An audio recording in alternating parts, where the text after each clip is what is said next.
बहुत सर्दी लग रही है, नहीं तो सब दिन सर्दी रहेगी? सब दिन सर्दी नहीं रहेगी, अभी तो बढ़ते जा रही है। 24 तारीख को दिन रात बराबर है, फिर धीरे धीरे सर्दी कम होने लगेगी। होते होते तब ये तो देखते हैं संस्कार का, कभी सर्दी कभी गर्मी, ये कुदरत के नज़ारे हैं। अब प्यास उसकी बूझती है जो दरिया के किनारे। आपको वहाँ जाना है जहाँ सर्दी गर्मी नहीं, सुख दुख नहीं, द्वात्मक जगत से बाहर कोई ऐसा जगह है कि नहीं, विचार करना चाहिए, जहाँ ना सर्दी पड़ती है न गर्मी पड़ती है। वैसे तो देश में भी कई ऐसा जगह समशीतोष्ण जलवायु, तो वो तो थोड़ा कम बेस हुआ, अलग बात। संतों ने कहा कि एक जगह है जहाँ जाने से न सर्दी है न गर्मी है। सर्दी गर्मी तब तक रहेगी जब तक संसार के अंदर, संसार में रहेंगे। शरीर में, संसार में रहना मतलब शरीर में रहना, शरीर में रहना मतलब संसार में रहना। जब तक संसार में रहेंगे ये होते रहेगा। तो संसार में कब तक रहेंगे? जब तक शरीर में है। तो आप सारे शरीरों से अपने को बाहर कर दीजिए, न वहाँ सर्दी है न गर्मी है, वह आनंद ही आनंद है। वहाँ सर्दी गर्मी दुख सुख किससे परे? परम पद, उसी को परम पद कहा गया, परमात्मा का धाम कहा गया, उसी को ज्ञान केंद्र कहा गया, आनंद का धाम जो कहिए, आत्मज्ञान कहा गया, एक ही बात। तो शरीर के सारे दर्जों को पार करिए, संसार के सारे दर्जों को पार कर जाएंगे, तो फिर जो है किसी तरह का कष्ट नहीं रहेगा। तो शरीर के कितने दर्जे ये जानना चाहिए। शरीर के कितने दर्जे हैं? यह स्थूल शरीर, स्थूल बिना सूक्ष्म का नहीं होता, और सूक्ष्म बिना कारण का नहीं होता, कारण महाकारण का नहीं। ये चार शरीर जड़ के हैं, शास्त्रों में तो बताया ही है, और विचार करने से बात समझ में आती है। बिना बीज के वृक्ष हो सकता है? बिना बीज के वृक्ष नहीं हो सकता। चना है बीज, उसको बौग कीजिए, अंकुरित होगा, पौधा होगा स्थूल। अब बीज को यदि आप उबाल दीजिए उसको, तो बौग कीजिएगा, होगा? नहीं होगा। कारण शरीर, कारण शरीर, फिर सूक्ष्म शरीर, फिर स्थूल शरीर, ये तीन ये है मुख्यतः, तीन ही जड़ के शरीर हैं, समझ रहे हैं? एक चौथा तो कहा महाकारण। एक मुट्ठी चना 10 कुंटल चना, तो 10 कुंटल वो भी जड़े है, वही महाकारण उसी को कहा गया। तो ये चार दर्जे से यदि आप बाहर हो जाएं, सारे शरीरों से बाहर हो जाएंगे, उसी को कहते हैं मुक्ति कहते हैं। वह मुक्त हो गए सारे झंझटों से, सारे दुखों से, सदा के लिए मुक्त। अब ये जो है शास्त्रों में वर्णन किया ही, लेकिन विचार से भी बात समझना। चना को यदि उबाल दें फिर उसको बौग करें तो नहीं होगा। चना में जो कारण था, कारण शरीर, वह खत्म हो गया। मुख्यतः तीन जड़ के शरीर है। तो कैसे अब जो है कैसे जाएंगे पार, कैसे जाओगे? तो स्थूल शरीर का गुण देख लीजिए। पहले आप स्थूल शरीर के संबंध में, स्थूल शरीर, स्थूल संसार कहते हैं। सूर्य का प्रकाश है तो कहते हैं दिन है, अमेरिका में अभी रात है? वहाँ रात है, यहाँ सूर्य का जिस दिशा में सूर्य उदय उधर कहते हैं दिन है, और सूर्य का उदय नहीं हो तब अंधकार, पूरा घोर अंधकार। तो आप देखिए शरीर में हम आप हैं कि नहीं, आँख खोल के आप देखते हैं, आँख बंद करके से देखिए क्या दिखाई पड़ता है, सब देखिए ऐसे आँख बंद करके, घोर अंधकार। स्थूल संसार तो घोर अंधार है, सूक्ष्म में ज्योति, कारण में ध्वनि धार है, वर्ग त्रय पर परमपद है, निशब्द में साधनों का विहत होता है निशब्द। स्थूल तो प्रत्यक्ष दिखाई पड़ा, लेकिन सूक्ष्म स्थूल में नहीं हम पड़े हैं, अंधकार में नहीं हैं। अंधकार से बाहर होंगे तभी तो, सूक्ष्म शरीर का गुण है प्रकाश। न स्थूल से जब बाहर होंगे, अंधकार से जब बाहर होंगे, सूक्ष्म शरीर में प्रकाश में जाएंगे तो सूक्ष्म शरीर में, और सूक्ष्म शरीर से जब बाहर होंगे, शब्द मैंने शब्द से जब बाहर होंगे तो आप सारे शरीर, जितने जड़ के शरीर, चेतन शरीर, सब शरीर से आप बाहर होंगे। आप केवल दशा, सिर्फ आप, सब मैंने सारे शरीरों से आप अलग हो गए, तो उसको केवल दशा मैंने। अब देखिए एक सवाल आप विचार कीजिएगा, जैसे हम लोग 3 अवस्थाओं से गुजरते हैं, सबको मालूम है, जागृत अवस्था, स्वप्न अवस्था और सुषुप्ति अवस्था। जागृत अवस्था में हम आप लोग हैं अभी, जब सोते हैं तो सपने देखते हैं, स्वप्न की अवस्था होती है, और फिर गाढ़ी नींद में चले जाते हैं तो कोई ज्ञान नहीं। आप पलंग पर सोए कि जमीन पर सोए, कोई ज्ञान नहीं। तो जीवात्मा की 3 अवस्था देख ली, जीवात्मा एक जगह से दूसरे जगह तीसरे जगह, स्थान जैसे चेंज होता है जीवात्मा का, वैसे जो अवस्था बदल जाती है। अवस्था जैसे बदलती है, ज्ञान बदल जाता है, नहीं होता है। जागृत का ज्ञान स्वप्न में रहता है, सपने हुई भिखारी रंग नागपति हो, जागे लाभ नहानि कछुति में परपंच जिय। जागृत स्वप्न में जब राजा स्वप्न देखते हैं कि मैं भिखारी हो गया, तो राजा बड़ा सुख होता है कि भिखारी बड़ा दुख हो रहा है। विचार कीजिए, हम रहते एक जगह पहाड़ पर, 2-4 साल रहे थे वहाँ, पहाड़, गंगा के बीच में पहाड़, और वहाँ पहाड़ पर आश्रम बना है, आश्रम है, वहाँ सोए थे। स्वप्न देखते हैं कि गंगा में डूब रहे हैं। गंगा में अब डूबने का दुख होता है कि नहीं, मुझे स्वप्न में डूब रहे हैं। और यदि कोई तत्वदर्शी ज्ञानी ये जान जाता कि बाबा देखते हैं गंगा में, स्वप्न देखते हैं गंगा में डूब रहे हैं, वही पलंग के नीचे 2 नाव बांध देता, तो डूबने के दुख से बच जाते हैं? नहीं, बच नहीं सकते। हाँ, जग जाते तब।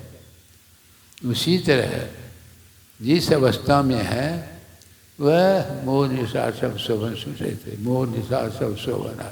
देखिए सपन अनेक प्रकार, कभी जागृत, कभी स्वप्न, कुछ सुश्रुति।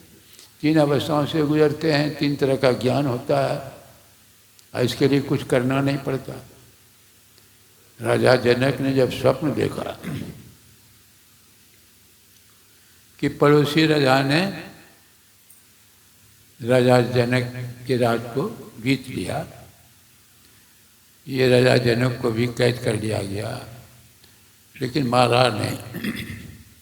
राजा जनक से कहा कि तुम जो है अपने, अब तुम्हारा राज रहा नहीं, तुम अपने राज की सीमा से बाहर चले जाओ, मारेंगे नहीं। और उसको स्वप्न देख रहे हैं, राजसी पोशाक जितना था उसको उतार दिया गया, अब चल रहे हैं।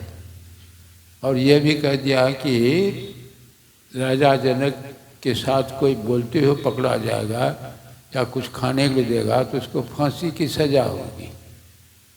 तो वैसे तो लोकप्रिय थे ही, मैंने कोई भय से फांसी के डर से बोलते नहीं थे, नहीं कुछ देते थे।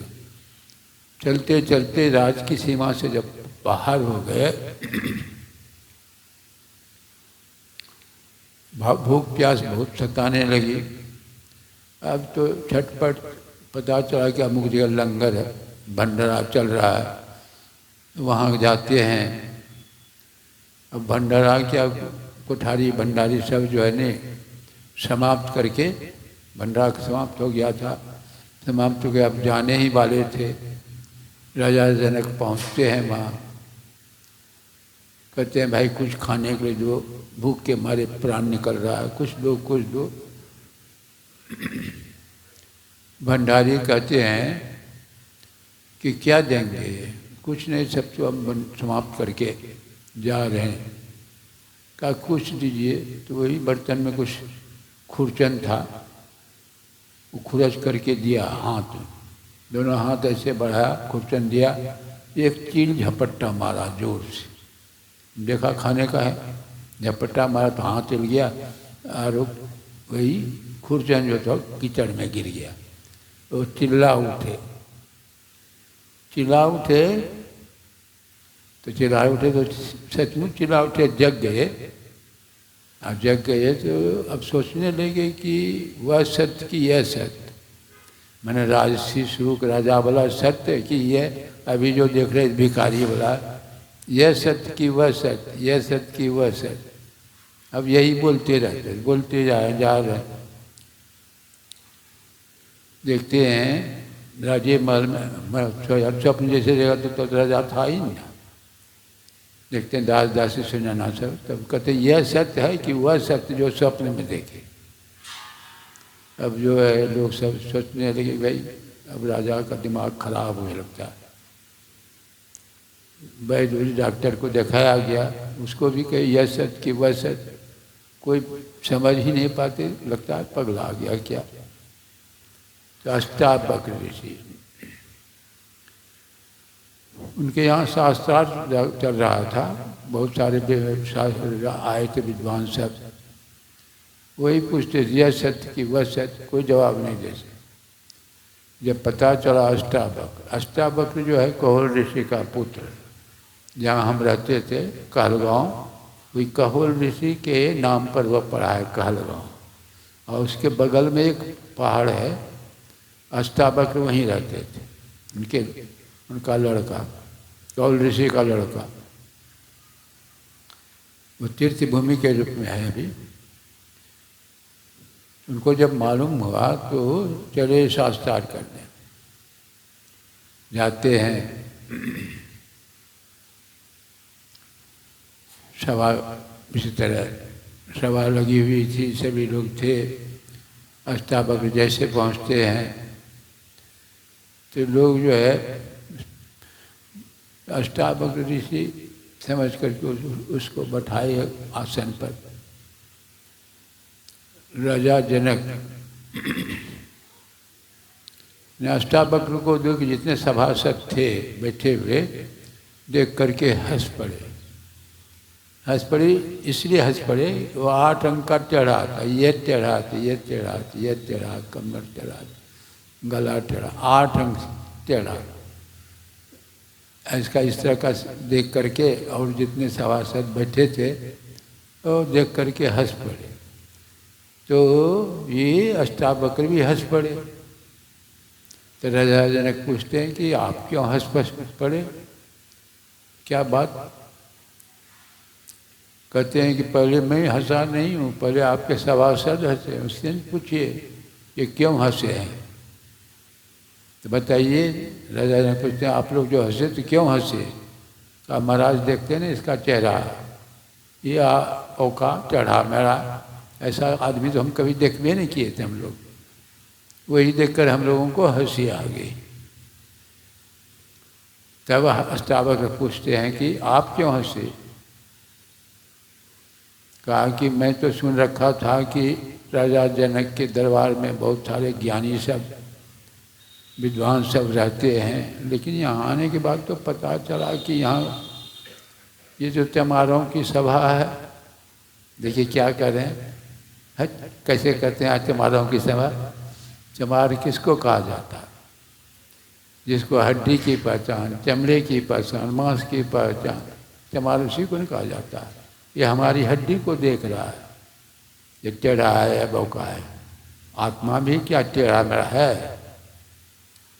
आत्मा जो है वह टेढ़ा मेरा है। टेढ़े में रह कर न टेढ़ा का, सोझे में रह कर न सोजा का, जिंदे में रह कर न जिंदा का था, मुर्दे में रह कर न मुर्दा का। नदी टेढ़ी मेढ़ी दिखाई पड़ती, क्या जल भी टेढ़ा मेढ़ा होता है? गन्ना खाते हैं ना, गन्ना टेढ़ा मेढ़ा, रस भी पर टेढ़ा मेढ़ा। गाय जो है बहुत रंग की, लेकिन दूध भी बहुत रंग का होता है। अभी चाहे गाय बहुत रंग की, काली भूरी लाल सफ़ेद हैं, तो दूध भी उसी तरह है। ये गृहस्थ के यहाँ एक महात्मा पहुँचे तो वही घर के मालिक महात्मा जी को बैठाते हैं, कहते हैं नौकर से कि भाई जा दूध ले आओ। तो नौकर जाता है दूध लाने के लिए, तो थोड़ी देर गया, फिर लौट के आया, बाबू जवान गाय की बूढ़ी गाय की? कहते कौन गाय की लाएंगे, जवान गाय की बूढ़ी गाय का?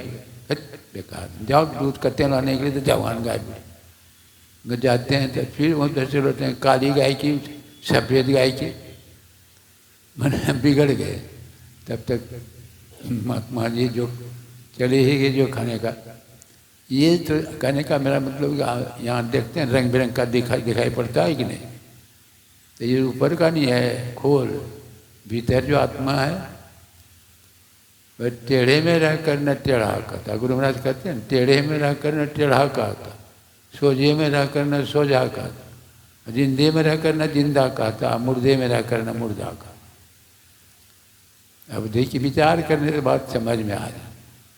ऐसा नहीं कि पत्नी माए जाए के अति और पुरुष में आत्मा अलग अलग है, ऐसी बात नहीं। आकार प्रकार में बल अंतर है। सृष्टि करनी है तो दो, एको हम बहुश्यामी, परमात्मा सृष्टि नहीं करनी है तो दो जड़ चेतन नहीं मिलेगा, तो दो दो सृष्टि होगी। उधरे बैठो उधरे।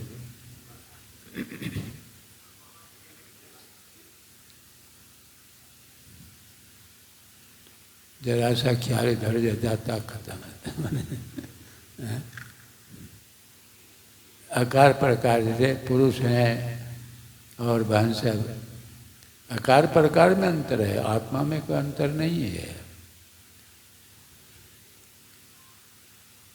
जैसे एक लड़का गया पंजाब काम करने के लिए, इधर बिहार के बहुत लड़के सब उधर, यहाँ कोई काम है तो वही, तो और सब जाते थे। तो एक तो लड़का भोला भला, वह भी कहा कि हम भी काम करने ले जाएंगे। कहा चलो भाई। सब गए वहाँ, 2-4 महीना काम किए। तो वही लड़का जो नया जो था, 4-5 महीने के बाद वो कहता है कि साथी सबसे कि अब मैं घर जाना चाहता हूँ। कहा क्यों? अभी आए हैं तो और कुछ दिन काम करो। कहा कि नहीं, मन नहीं लगता, बच्चे की याद आती है, मन नहीं लग रहा, हम नहीं रहेंगे, हम जाएंगे। क्या करता है? रिजर्वेशन टिकट उसको कटा के दे दिया और कह दिया कि ये टिकट को तू संभाल करके रखना, कहीं टिकट गुम हो जाए तो आप वहाँ घर क्या जाओगे, जेल जाना पड़ेगा, फाइन करेगा। तो भोला वाला लड़का गाड़ी पर बैठा दिया। अब वह क्या करता है? टिकट को पहले रुमाल में बांधा, फिर तौलिया में बांधा, फिर चादर में बांधा, फिर कम्बल में बांध करके पोटली बना करके गाड़ी के ऊपर सीट पर रख करके बैठ गया। गाड़ी जैसे खुलती है तो रिजर्वेशन कंप्लेंट देखते हैं, टीटी तुरंत आते हैं, सब मांगने लगे टिकट, सबसे मांगने लगे, सब दे रहे हैं, दिखा रहे हैं। इनके पास जब आया लड़का के पास का टिकट बाबू बड़ा झंझट में है। मतलब ऊपर में, तो ऊपर में टिकट के आसमान में है।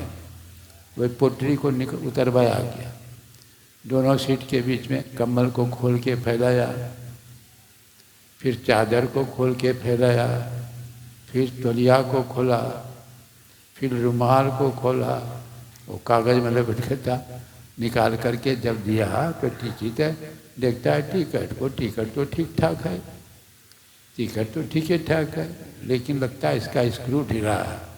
72 फाटक के अंदर टिकट रखा है। टीटी को मजाक सुझा, कहता है कि ये टिकट तुमको कहाँ मिली? क्या हुआ सर? तुम तो पुरुष हो, टिकट तो औरत की है। कहा कि टिकट देने वाले को आँख नहीं थी? जब हमको मोश था तो पुरुष वाला ने टिकट देना चाहिए, औरत वाला कैसे दे दिया? कहा कि नहीं तुमको टिकट बदल लो, नहीं तो हम फाइन करेंगे, जेल भेज देंगे। तो मजाक करके तो टीटी चले गए। इधर यह सोचने लगा कहीं जाएंगे गाड़ी से बदलने के लिए, गाड़ी छूट जाएगी। ये क्या करता है, बच्चे के लिए, पति पत्नी के लिए साड़ी उड़ी ले करके आ रहे थे, वही साड़ी लेके चले गया बाथरूम में, और तो पजामा के ऊपर साड़ी और गंजी के ऊपर ब्लाउज पहन करके मुंह ढक करके आ करके वो बैठ गई। अब तो बैठ गई नहीं, बैठ गया नहीं, बैठ गए। उधर टीटी घूमते घूमते आते हैं, देखते हैं कि ये तो पुरुष का सीट था, ये महिला कहाँ से आ गई? यात्री से अगल बगल से पूछते हैं कि ये महिला कहाँ से आ गई? कहा अभी आई है। और पुरुष वो जो था वो तो आप कहे थे बदलने के लिए, वो चला गया, हो सकता है दूसरे को कमरा में चला गया। तब टीटी कहते हैं कि अरे टिकट कहाँ? टिकट जैसे बायां हाथ से निकाल के टिकट देती है कि देता है जैसे निकाल के देखते हैं कि टिकट तो वही है, गंजी पर तो ब्लाउज था नहीं, लगता है कि वही लड़का है। कहा ये टिकट तुमको कैसे मिली? तुम तो औरत हो, टिकट पुरुष का है। तब वो साड़ी हटा कर कहते हैं कि जब मैं पुरुष रहता हूँ तो टिकट औरत की हो जाती है, औरत रहता तो टिकट पुरुष का। अब देखिए हम लोग बस से सफ़र करते हैं या ट्रेन से सफ़र करते हैं, एक ही टिकट रहती है, नहीं अलग अलग टिकट रहती है? नहीं। उसी से ये ट्रेन है, उसके अंदर आत्मा जो है एक ही है, कोई अंतर नहीं है, कोई अंतर नहीं है। इसीलिए जीव बेचारा अंधकार में पड़ा हुआ है, आंख बंद कर अंधकार में पड़ा हुआ है। अंधेरी रात है, आप रास्ते रास्ते जाइए, कहीं गड्ढा मिलेगा तो गड्ढा में गिरेंगे, आपका हाथ टूटेगा, पैर टूटेगा, दुख हो गया कि नहीं? और दुख का कारण क्या हुआ?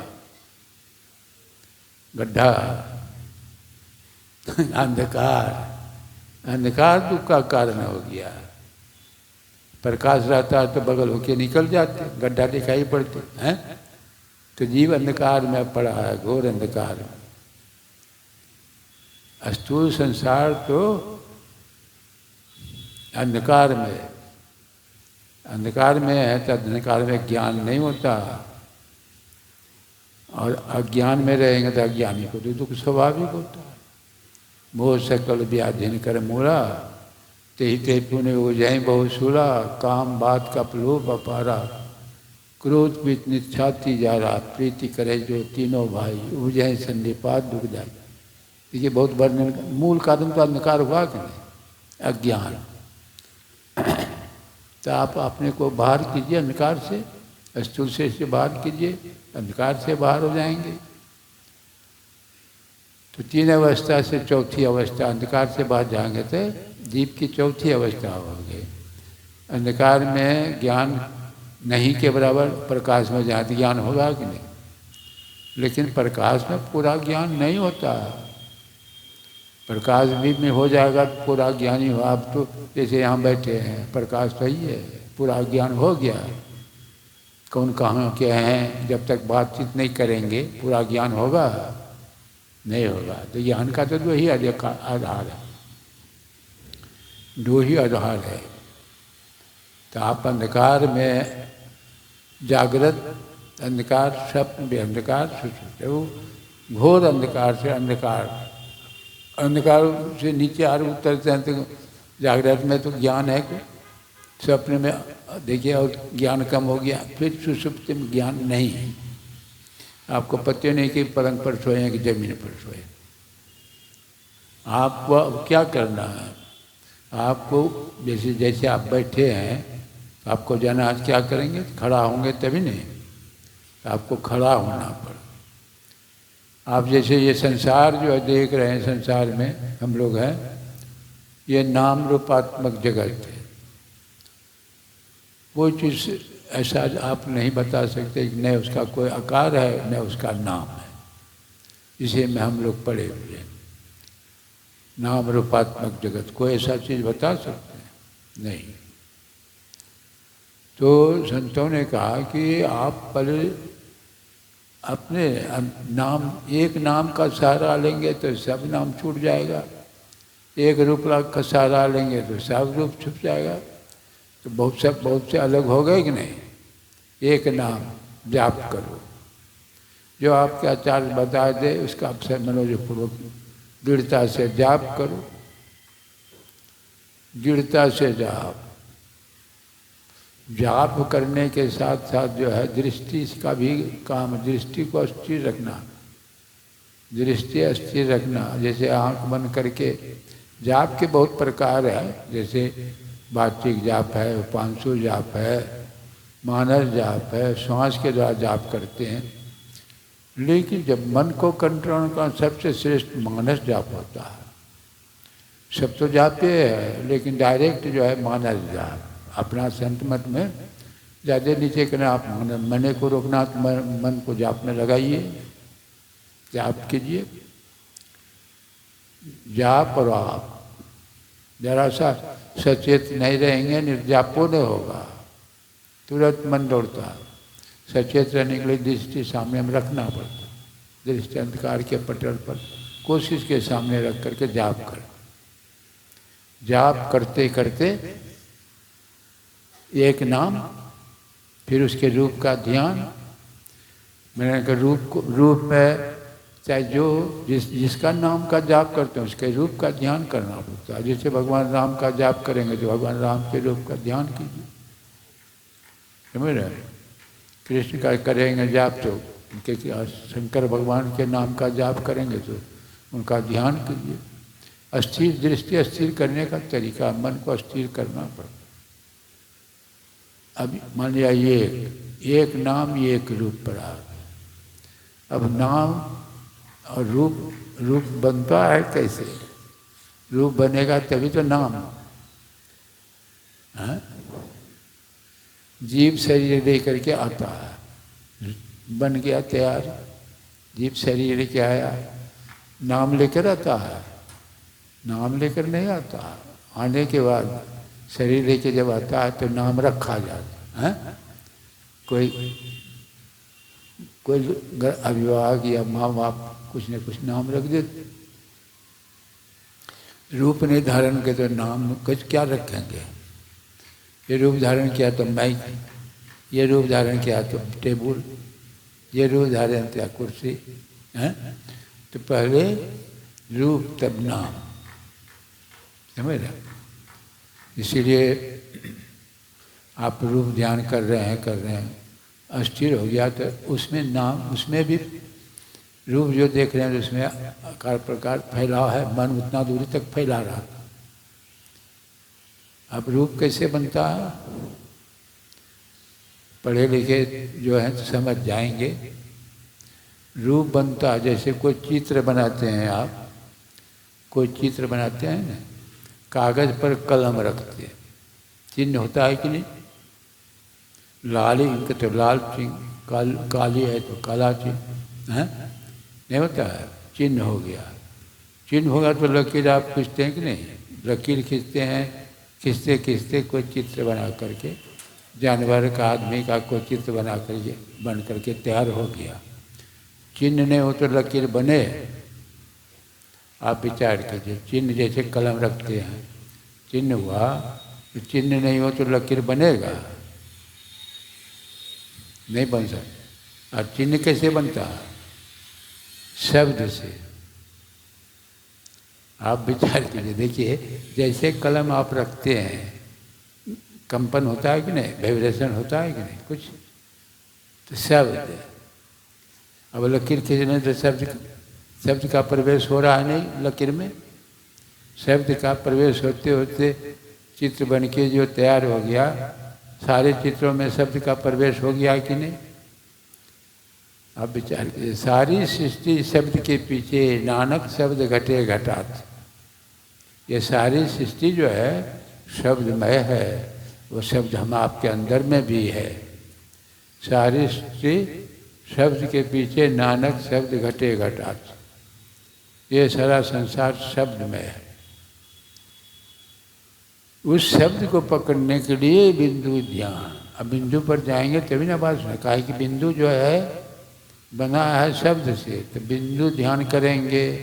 अभी प्रेम बाबा बता रहे थे, बिंदु ध्यान कहिए, शून्य ध्यान कहिए, नसाग्र ध्यान कहिए, वैष्णवी मुद्रा, मैंने एक ही का उसी का नाम। दिशाओं को नहीं देखना, फिर देखना। दिशाएं होती, कई दिशाएं कितनी है आप बताइए? उत्तर दक्षिण पूर्व पश्चिम 4, और चारों कोण 4 दूनी 8, ऊपर और नीचे 10 दिशाएं।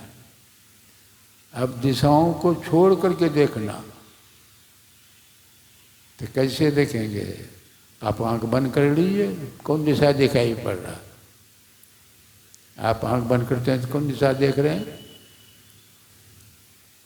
आप विचार कीजिए, कोई दिशा नहीं दिखाई पड़ती। अब देखने का ये तो गुरुगम विद्या है। आप जो है वो जो आप आंख बंद कर देखते हैं, घोर अंधकार। अंधकार कैसा लगता है? अंधकार है, लंबा है कि चौड़ा है, क्या है? अरे वृत्ताकार, सीधी बात। गोल चेहरा है हम आपका, तो लंबा ऐसे दिखाई पड़ेगा अंधकार? तो वृत्ताकार। अब वृत्ताकार का वृत्त जो होता है उसका सेंटर भी होता है, पढ़े लिखे जानते। वृत्त जो है उसका सेंटर है। सेंटर दोनों दृष्टि के उद्धारों को मिलाकर मिलन स्थान पर मन को टिका के देखना, यही क्रिया है। हम तो बोल दिया स्पष्ट है। आप बिना प्रैक्टिकल जब तक नहीं बता दे आप कैसे समझेंगे? यही तो समझने के लिए गुरु के पास जाना पड़ता। अब जहाँ पर स्थूल का ध्यान तो प्राय सभ्य जानता है, बता दिया। ये क्रिया जो है असल क्रिया है। स्थूल जगत से आप ऊपर उठेंगे, सूक्ष्म जगत में जाएंगे, प्रकाश में जाएंगे। प्रकाश सूक्ष्म जगत का गुण। जैसे आप बिंदु पर गए तो आपको आवाज़ सुनाई पड़ेगी। बिंदु में तहाँ नाद बोले रैन दिवस सुहावना। वो तो आवाज़ हमेशा होती है, होती रहती है, हमारे अंदर वही है। लेकिन यह कान जो है बाहर की आवाज़ को सुनने के, वो दूसरा ही कान है।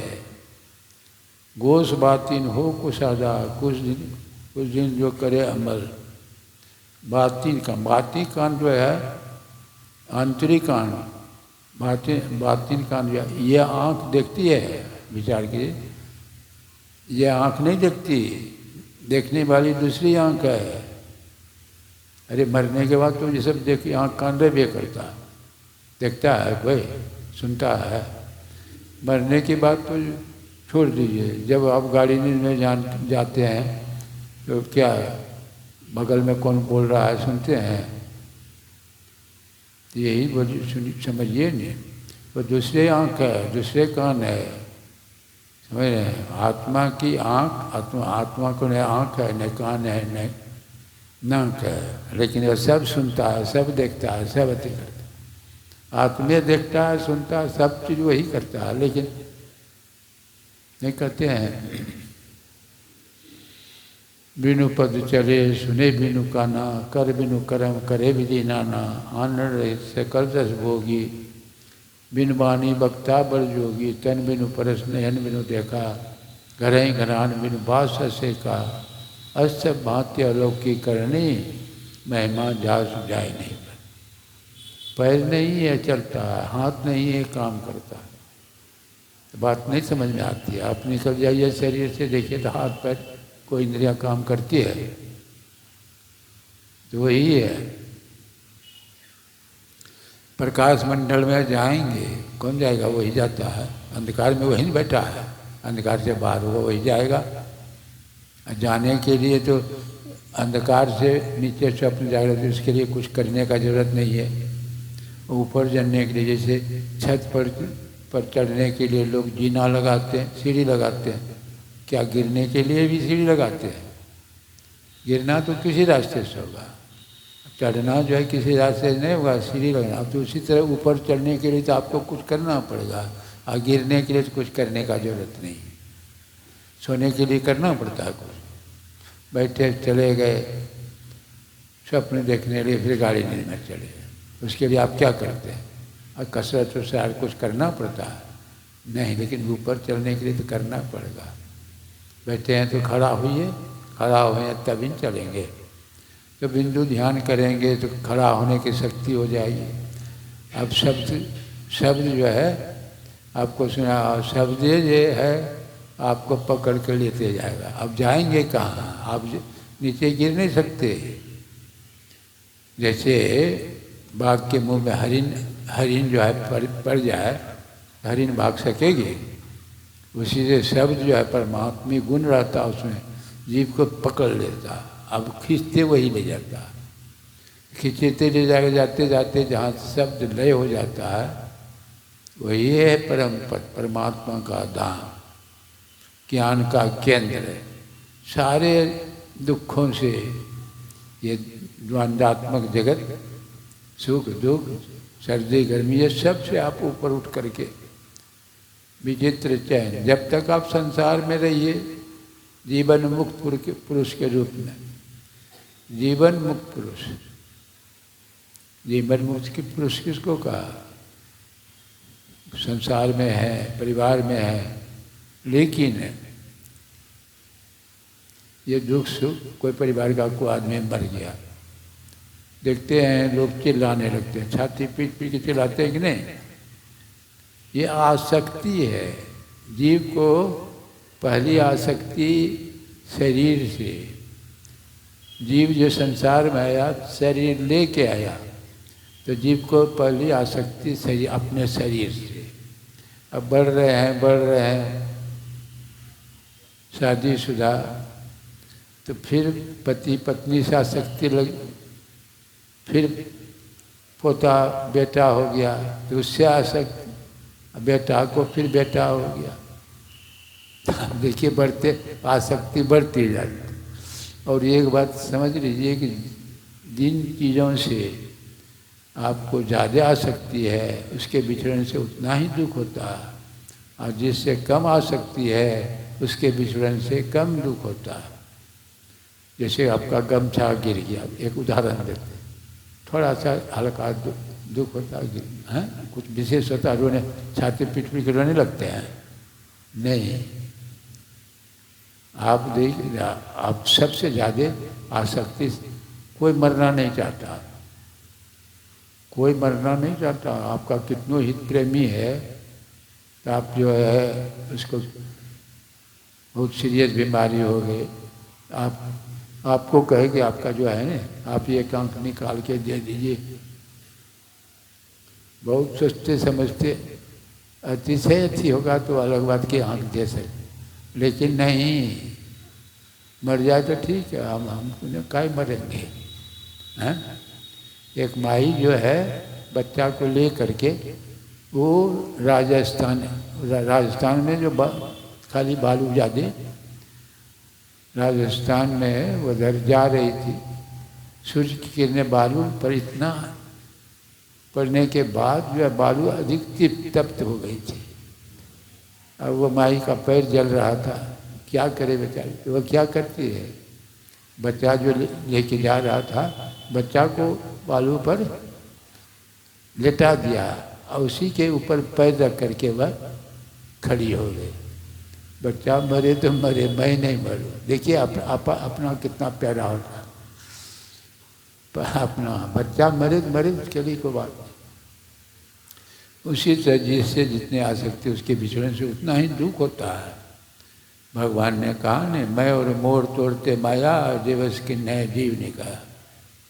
आसक्ति नहीं तो उतना एक्सीडेंट हो गया, मान लिया ट्रेन एक्सीडेंट हो गया, बहुत यात्री मर गए और वहाँ बाद में खबर आता है, आपको खबर आया कि छपरा का एक आदमी लड़का, उसका नाम यह है, उसके पिता का नाम यह है, वह भी एक्सीडेंट में मर गया।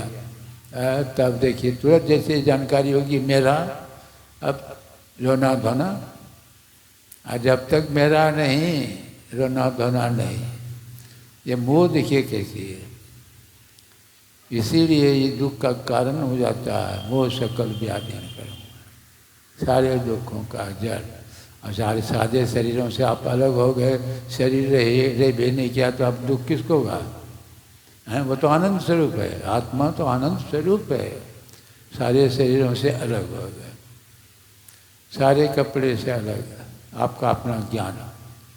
इसलिए वह क्रिया जान करके कीजिए, थोड़ा थोड़ा भी करेंगे नहीं। जैसे अंदर में थोड़ा सा रवानगी, थोड़ा सा दृष्टि अस्थिर, कैसा लगता है आपको? भजन में हो तो आनंद आनंद, बरसत बिसत अमी के बादल भीजत है कोई सन। थोड़ा सा स्थिर दृष्टि टीके तब कैसा लगता है, तो वो आपको अनुभव होगा। घंटों बैठते हैं क्यों लोग? अंदर में कुछ रस मिलने लगता है तो उठने का मन नहीं करता, और रस नहीं मिलेगा तो स्थिर होने का कुछ दृष्टि कुछ नहीं, मन आप 2-4 मिनट करके बढ़ाते जाइए। 5 मिनट बैठते हैं तो 10 मिनट बैठिए, 10 मिनट, इसके का नाम तो अभ्यास है। प्रत्याहार, धारणा, ध्यान, समाधि। प्रत्याहार आप जाप कर रहे हैं, भाग गया, फिर लौटा करें, फिर भागा, फिर लौटा कर, प्रत्याहार। थोड़ा टिका, थोड़ा सा स्थिर हुआ, धारणा, थोड़ा अधिक देर तक स्थिर हो गया तो ध्यान। और ध्यान की गहराई को ही समाधि कहते हैं। सारे शरीरों से बाहर हो गए, परमात्मा में मिल करके आत्मस्थ अवस्था कहिए, ज्ञान की भूमि आप मिल गए। अब जो है द्वैत खत्म हो गया, जीव और शिव का भेद खत्म हो गया। जब तक शब्द धार चलता रहता है, जीव के साथ रहता है, शब्द जहाँ लय हो जाता है तो जीव शिव हो जाता है, जीव और शिव का भेद खत्म हो जाता है। हम प्रभु प्रभु हम एके हुई, द्वंद्व द्वैत रहे नहीं कोई, मैं ही ऐसी आरती कीजिए, भव में जन्म बहुर नहीं लीजिए। बोलिए श्री सद्गुरु। आप YouTube के माध्यम से MMB ऑफिशियल चैनल पर जाएं और उसे सब्सक्राइब करके इस सारे सत्संग को घर बैठे भी देखें और उसको सुने। श्री सद्गुरु महाराज की जय।